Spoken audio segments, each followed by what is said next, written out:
के नाम से आमीन। हालेलुया। इस समय हम वचन में देखेंगे और गई बार हम वचन देख रहे थे, याद है आपको, धन्यवादित के विषय में, धन्यवादित बने रहने के विषय में। जब हम धन्यवादित परमेश्वर के प्रति बने रहते, मैंने बोला था दो बातें हम दर्शाते हैं। एक तो विश्वास को दर्शाता है प्रभु पर कि हर परिस्थिति में जब धन्यवादित बने रहते तो एक दर्शाता है विश्वास को प्रभु पर, और दूसरा दर्शाता है कि परमेश्वर हमारे संग है। आमीन। हालेलुया। और इसलिए हमें प्रभु के प्रति धन्यवादित बने रहना है। और वचन भी कहता है 1 थिस्सलुनीसी 5:18 में हम देखते कि यह संत पौलुस कहते कि हर बात में, थिस्सलुनीसी की किताब 5वां अध्याय 1 थिस्सलुनीसी की पहली पत्री उसके 5:18 में हम देखते कि हर बात में धन्यवाद करो, क्योंकि पिता की यीशु मसीह में यही इच्छा है कि हम हर बात में पिता को यीशु मसीह के नाम से धन्यवाद करें। हम पढ़ेंगे वचन। हर बात में धन्यवाद करो, हर बात में धन्यवाद करो, क्योंकि तुम्हारे लिए मसीह यीशु में परमेश्वर की यही इच्छा है। तो यह वचन कहता है कि हर बात में धन्यवाद करो, क्योंकि मसीह में पिता की यही इच्छा है कि हम हर बात में प्रभु को धन्यवाद करते रहे। मतलब हर बात में, हर बातों में प्रभु को हम धन्यवाद करते रहना है, क्योंकि पिता की यही यीशु मसीह में इच्छा है।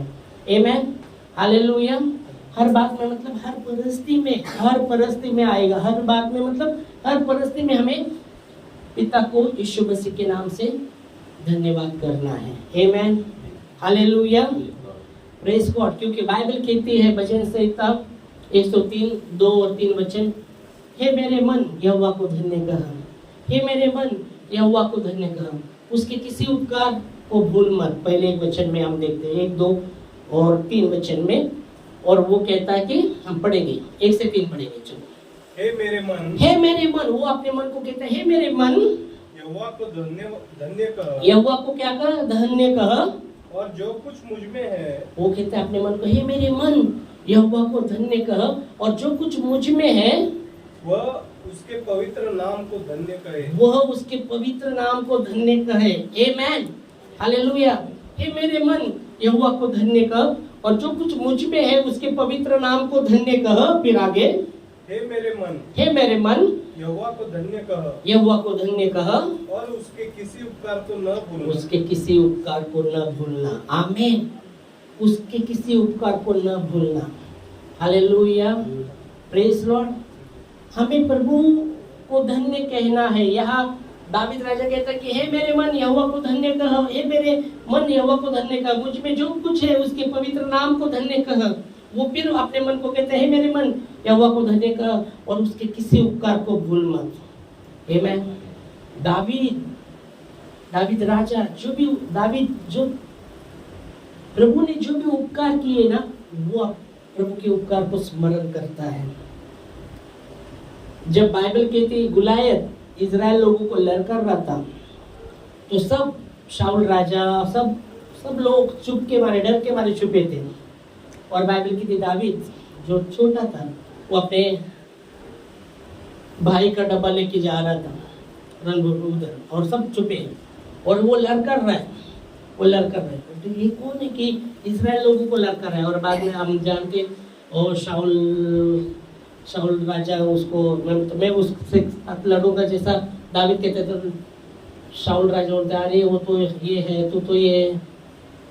पर बाइबल कहते आगे जाके वो जब सैन्य के वस्त्र पहने जाते तो उसको चलना भी नहीं होता, तो वो सब उतार देता है। और वो याद क्या करता है, गुलायत जब लड़कर रहा है, वो क्या याद करता है कि जब मैं भेड़ बकरी को चराता था ना, जब मैं भालू को सिंह को उसके मुंह से निकाल के लाता था, वो याद कर रहा है। उस समय परमेश्वर मुझे सहायता करता था। वो उस उपकार को भूला नहीं, और वो उपकार को ही स्मरण करते हुए वो गुलायत का सामना करने को निकलता है। और फिर वो कहता है गुलायत को, तू तो तलवार सिंगे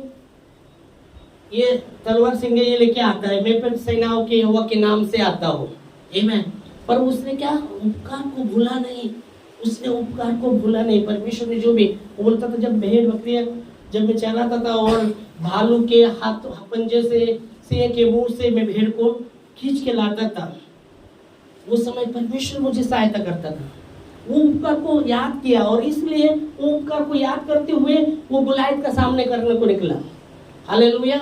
और इसलिए वो कहता है उस समय उसने प्रभु ने मुझे सहायता किया। आज वो बोलते तू तलवार भाला लेके आता पर मैं सेनाओं के यहोवा के नाम से आता हूँ और वो तुझे मेरे हाथ में कर देगा। आमीन। हालेलुया। तो हमारे भी जीवन में ऐसी परिस्थिति हो सकती है आगे आके, पर हमें याद रखना है जो भी प्रभु ने पहले हमें हमारे जीवन में उपकार किए हैं उसको भूलना नहीं है। आमीन। हालेलुया। और यह वचन भी कहता है, दावीद राजा कहते हैं अपने मन को कहता है उसके किसी उपकार को भूल मत, उसके किसी उपकार को भूल मत। आमीन। हालेलुया। बहुत बार मनुष्य का स्वभाव है भूलना, मनुष्य का स्वभाव है भूल जाना। जो भी प्रभु ने किए होते बहुत बार हम भूल जाते हैं, जो भी उपकार किए हुए, और जो भी सामने समस्या आती है और वो जब ये नहीं हो रहा तो हम वो उपकार को याद नहीं करते, वो समस्या को ही देखते रहते हैं और क्या। पर याद रखना है कि हमें प्रभु के उपकार को उसको स्मरण करना है। आमीन। हालेलुया। और इसलिए दावीद कहते हैं कि हे मेरे मन परमेश्वर के किसी उपकार को भूल मत। फिर आगे 3 वचन में 2 पूरा पढ़ा, 3 भी पढ़ेगा। वही तो तेरे सब अधर्मों को क्षमा करता, वही तो तेरे सब अधर्मों को क्षमा करता और तेरे सब रोगों को चंगा करता है। आमीन। वही तो तेरे सब अधर्मों को क्षमा करता, तेरे सब रोगों को चंगा करता। बाइबल कहती है कि धन्य है वो मनुष्य जिसके अपराध को परमेश्वर ढांप देता है, वो लेखा नहीं लेता, तो वो धन्य है वो व्यक्ति। आमीन। जिसके अपराध को परमेश्वर क्या कर देता है, ढांप देता है, उसका लेखा नहीं लेता, वो धन्य है। और यह वचन कहता है वही तो तेरे अधर्मों को क्षमा करता और तेरे सब प्रकार के रोगों को वो चंगा करता है। तो हमें परमेश्वर के प्रति धन्यवादित बने रहना है हर परिस्थिति में। वचन कहता है, हमने देखा हर बातों में, एक तो इसमें हम पौलुस कहते हैं कि हर बातों में यीशु मसीह के नाम से पिता को हमें धन्यवाद करते रहना है हर परिस्थिति में।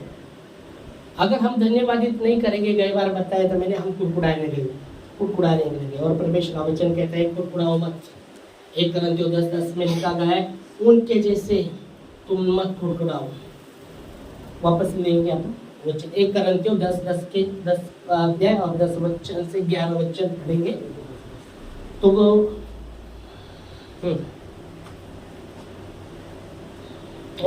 हाँ। और न तुम कुड़कुड़ाए। अगर आप यहाँ वचन, अगर हम धन्यवादित नहीं बनेंगे तो हम क्या करने वाले, कुड़कुड़ाने वाले हैं।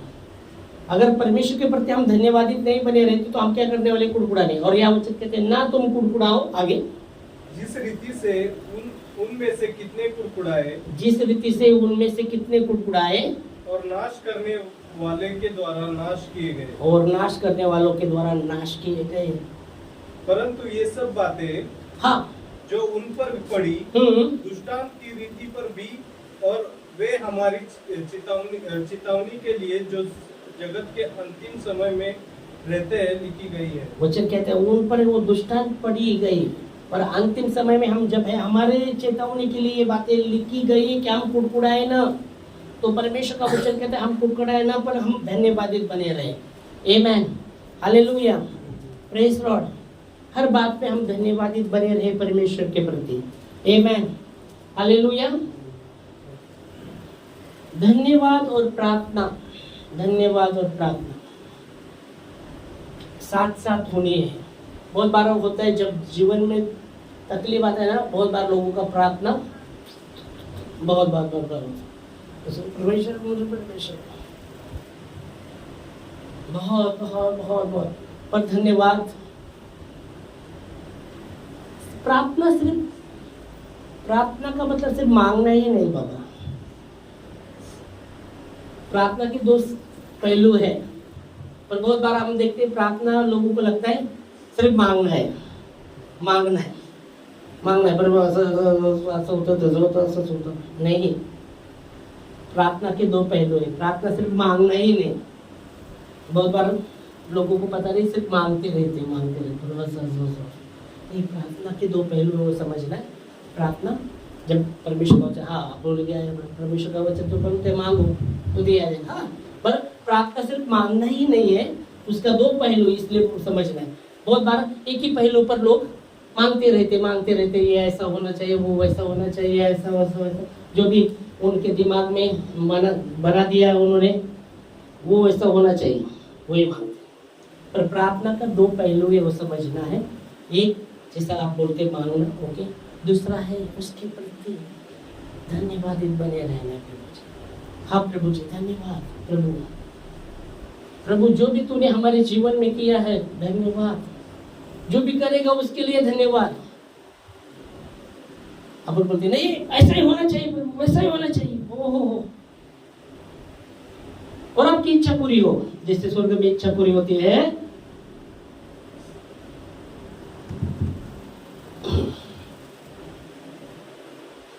समझ में आ रहा है? तो वचन कहता है कलीसियों 4 अध्याय 2 वचन हम पढ़ेंगे। कलीसियों 4 अध्याय 2 वचन, हाँ। यहाँ कहा गया है प्रार्थना में नित्य रहो, लगे और रहो, धन्यवादित के साथ उसमें जागरूक रहो। क्या नहीं तो उल्टा ऐसा हो सकता है, पढ़ेंगे। प्रार्थना में लगे रहो, प्रार्थना में लगे रहो और धन्यवाद के साथ उसमें जागरूक रहो। ओ प्रेज गॉड, बराबर है, उल्टा नहीं। प्रार्थना में लगे रहो और धन्यवाद के साथ उसमें जागरूक रहो। आमेन। प्रार्थना में लगे रहे पर धन्यवाद करके जागरूक किधर है? ओके, आवाज परिश्रम किधर? प्रार्थना में हम लगे सब नहीं। प्रार्थना दो पहलू, यहाँ दो पहलू हम देख सकते। पहले प्रार्थना में लगे रहो, दूसरा धन्यवाद के साथ उसमें जागरूक रहो। धन्यवाद प्रभु जी, धन्यवाद प्रभु जी, आमीन, हालेलुया। तो दो पहलू, जैसे प्रार्थना के दो पहलू हम देखते हैं। प्रार्थना में लगे रहो और धन्यवाद करके उसमें जागरूक रहो। आमीन, हालेलुया। धन्यवादित करके उसमें जागरूक रहो।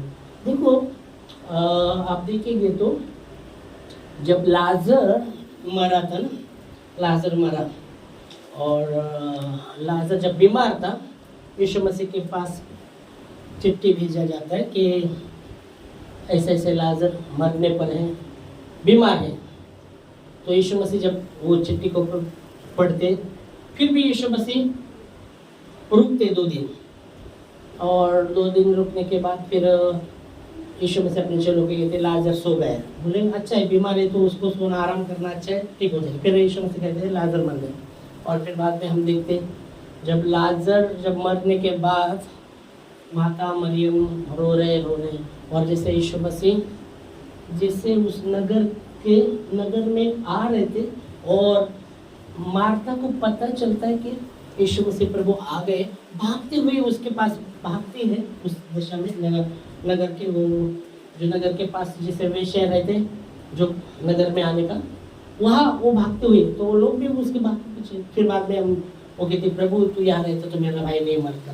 फिर आगे बातचीत चलते चलते फिर यीशु मसीह कहते उसको कहाँ रखा, और फिर बाद में जब यीशु मसीह को लेके जब जाते वहाँ, तो यीशु मसीह मार्था को कुछ बातें कहते हैं। मार्था को कहते देख तू, जब यीशु मसीह कहते तू विश्वास करेगी तो तेरा भाई जिंदा होगा। हाँ भाई मालूम है, मुझे मालूम है, अंत के समय में पुनरुत्थान होगा, मेरा भाई भी जीवित होगा। तो यीशु मसीह कहते नहीं, मैं अभी मैं जीवन और पुनरुत्थान में ही हूँ, अगर तू विश्वास करेगी तो परमेश्वर की महिमा को देखेगी। और फिर यीशु मसीह कहते वहाँ उसको कहाँ रखा, जब उसके पास जब लेके गए, यीशु मसीह गए उस कब्र के पास, और यीशु मसीह कहते उसको हटाओ। तो मार्था उस पर वापस कहने लगे, उसको 4 दिन हो गया मरे हुए, दुर्गंध आता रहेगा। और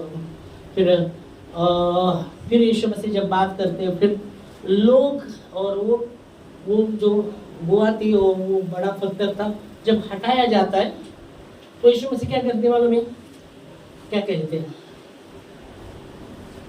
जब पत्थर हटाने को कहा, कहने के बाद यीशु मसीह क्या बोलते मालूम है आपको? क्या बोलते? हाँ, लाजर बाहर आ। पत्थर हटाया, लाजर बाहर आ, लाजर बाहर आ कहते, पर उसके पहले कुछ बातें कहते हैं यीशु मसीह। फिर लाजर को बुलाते। पहले यीशु मसीह कहते हैं, जब पत्थर हटाने के बाद वो आकाश की ओर देखते, आकाश की ओर देखते और कहते, पिता धन्यवाद, तू मेरी प्रार्थना को सुनता है और तू हमेशा सुनता है। हम देखेंगे वचन, यूहन्ना 11वां अध्याय 1:40 से 44 वचन इधर हम लोग कहेंगे। हाँ, यूहन्ना 11:1-40 से पढ़ेंगे। तब उन्होंने उस पत्थर को हटाया। तब लोगों ने वो पत्थर को हटाया। फिर यीशु ने आंखें उठाकर कहा, हे पिता, हाँ, मैं तेरा धन्यवाद करता हूँ। यीशु ने आंखें उठाकर स्वर्ग की ओर उठाकर, आकाश की ओर उठाकर कहा, पिता तेरा धन्यवाद करता हूँ, मैं तेरा धन्यवाद करता हूँ।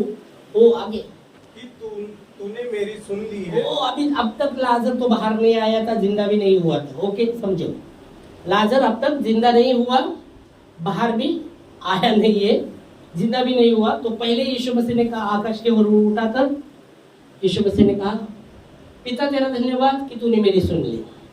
आमीन। तो पहला ही प्रभु ने धन्यवाद दिया कि तूने मेरी सुन ली है। हम क्या बोलते हैं, पहला हमारा काम होने के बाद मैं धन्यवाद दूंगा, मेरा होने के बाद। पर यहाँ यीशु मसीह प्रार्थना करने के पहले पिता का धन्यवाद करता है कि पिता तूने मेरी सुन ली है। आमीन। पहले उसने कहा, पिता तूने मेरी सुन ली है। फिर आगे, और मैं जानता था कि तू सदा मेरी सुनता है। और मैं जानता हूँ तू मेरी सदा सुनता है। पहले तो बयान, पिता तूने मेरी सुन ली है। दूसरी बात वो कहता है, मैं जानता हूँ पिता तू मेरा सदा सुनता है, हमेशा तू मेरी सुनता है, मैं ये भी जानता हूँ। पहले कहते हैं, प्रभु पिता तूने मेरी सुन ली, और फिर वो कहता है, मैं जानता हूँ तू सदा मेरी सुनता है। आमीन। और फिर आगे, परंतु जो भीड़ आसपास खड़ी है। अभी यहाँ यीशु मसीह क्यों बोल रहा है, परंतु जो भीड़ आसपास खड़ी थी, वहां पे वो भीड़ में क्या लोग कहते थे, अरे यीशु मसीह रोआ, लाजर के लिए रोआ। तो बोलते हैं, हाँ इसका उसके प्रति प्रेम था, हाँ प्रेम था इसलिए रो रहा है। कुछ लोग बोलते, हाँ कितना प्रेम था। जो कुछ लोग भीड़ में से बोलते, अरे इसने अंधों को आंखें दी, लंगड़े चले, फिर इसका मृत्यु बचा नहीं सका था, मन में सोच रहे थे।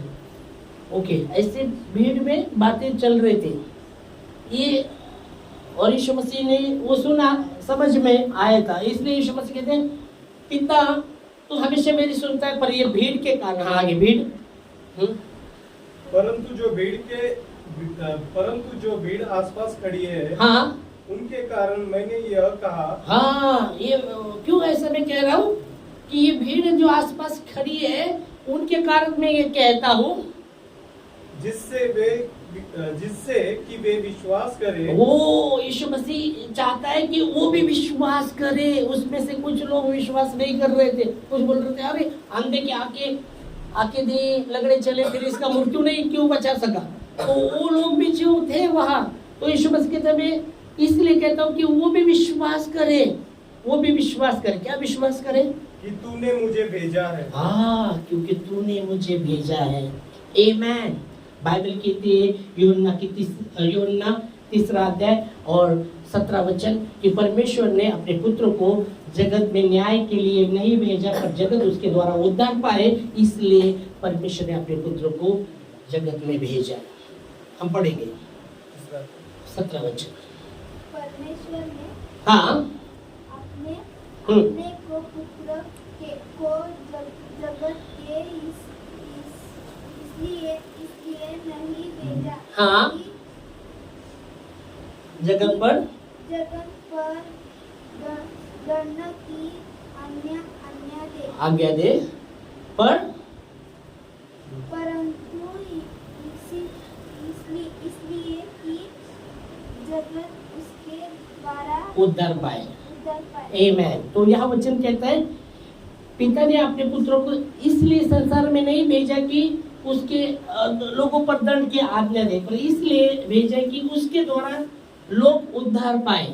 अभी यहाँ यीशु मसीह पिता का धन्यवाद करते हैं कि आप मेरे सुनते हो और हमेशा सुनते हो, पर ये लोग भी जाने, ये बातें क्यों मैंने कही कि ये भी लोग जाने और विश्वास करें, ये भी विश्वास करें कि तूने मुझे भेजा है। आमीन। और आगे जो 24 उस पर नहीं बस वहाँ आप वापस हम वहाँ थे यूहन्ना के 11वें अध्याय के आगे। यह कहकर उसने बड़े शब्द से पुकारा यह कहकर यीशु ने बड़े शब्द से पुकारा कि हे लाजर हे लाजर निकला। निकला, हे लाजर निकला, कब्र से निकला। फिर आगे जो मर गया था वो मर गया था, वह कफन से हाथ पांव बंधे हुए निकल आया। वो कैसा बंधे हुए आया? हाथ पांव खुले नहीं थे उसके, बंधे हुए ही थे। Praise God. फिर भी आग बंधे, सब बंधे, क्योंकि उस समय ऐसे किसे इसमें पूरा हाँ मम्मी अभी बोल सकते पहले, पर वैसे पूरा गुंडाल कर पूरा लपटते हुए कब्र में डाला रहते थे, वैसे ही उसको कब्र में था। हाथ पांव बंधे हुए थे, वैसे ही चेहरा भी पूरा बंधा था। जब यीशु मसीह ने कहा लाजर निकला, वैसे वो जो मरा हुआ जिंदा होकर वैसे कैसा आया? सोचने के बाद उसको कैसा मालूम है वो कब्र से ऐसे जाने के।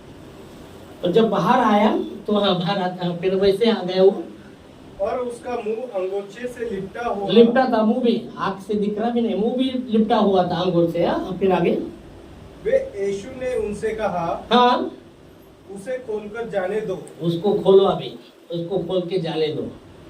तब जो यहूदी मरियम के पास आए थे और उसका यह काम देखा और उनमें से बहुतों ने उस पर विश्वास किया। बहुतों ने, यहूदी तो पहले तो मानते नहीं थे ज्यादा करके, यहूदी लोग बहुत से, आप देख सकते हैं बहुत से यहूदी नहीं मानते थे, पर ये काम कर कर बहुत से यहूदी लोगों ने विश्वास किया, बहुत से यहूदी लोगों ने विश्वास किया। आमीन, हालेलुया। पर ये कहने का तात्पर्य ये है कि उसने प्रार्थना करने के पहले ही क्या किया? पिता धन्यवाद, तूने मेरी सुन ली है। तो धन्यवाद, जैसे बोलो प्रार्थना के दो पहलू है। हमने कलीसियों 4:2 में पहले 4 अध्याय 2 वचन में पढ़ा कि प्रार्थना में लगे रहो और धन्यवाद करके उसमें जागरूक रहो। तो धन्यवादित बने रहना है परमेश्वर के प्रति। हालेलुया, परमेश्वर के प्रति धन्यवादित बने रहना है। आमीन, हालेलुया। तो हर परिस्थिति में, कैसे भी परिस्थिति, आज हम ऐसे परिस्थिति से जा रहे हैं, हम कैसे परिस्थिति, बहुत बार हम जब विपरीत परिस्थिति से जाने लगते तो हम कुड़कुड़ाने लगते हैं। हमें कुड़कुड़ाना नहीं, हमें क्या करना है? प्रभु धन्यवाद, अब कुछ नहीं हो रहा, हम वही नकारात्मक, अरे कुछ नहीं हो रहा, हम प्रार्थना कर रहे, कुछ नहीं हो रहा, कुछ नहीं। आप एक तो ऐसे सोच सकते हैं, नहीं तो एक तो ये सोच सकते हैं प्रार्थना कर रहे, प्रभु कुछ कर रहा है, प्रभु कर रहा है, प्रभु वो परिस्थिति को बदल रहा है, प्रभु परिस्थिति को बदल रहा है। मैं नहीं देख रहा, प्रभु बदल रहा है, प्रभु काम कर रहा है, प्रभु उस पर काम कर रहे हैं। आमीन, हालेलुया। एक विश्वास की परिभाषा है। आप जब विश्वास की घोषणा करते, विश्वास की बातें करते, विश्वास क्या है? विश्वास रोमियो 11 इब्रानियों 11:1 में हम विश्वास का अर्थ जानते हैं। क्या है विश्वास? हाँ, विश्वास क्या है? दो बातें वहां लिखी ना, आशा की हुई वस्तु का निश्चय और अनदेखी हुई बातों का परिणाम है विश्वास।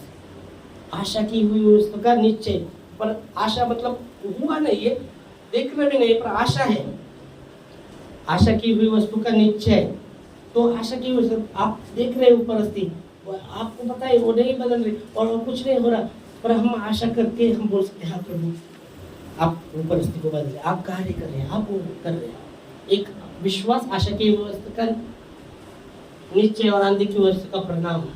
अनदेखी वस्तु का हाँ मतलब है, वो अनदेखी दिख रहा है पर नहीं हो रहा है, वो है दिख रहा नहीं पर हो है, हो रहा है, वो है, हो रहा है नहीं है, परिणाम मतलब वो है, दिख रहा नहीं पर है। आमीन, हालेलुया। तो धन्यवादित बने रहना परमेश्वर के प्रति। आमीन। इस समय हम खड़े होंगे प्रार्थना में, प्रभु को धन्यवाद देंगे, उसके नाम को महिमा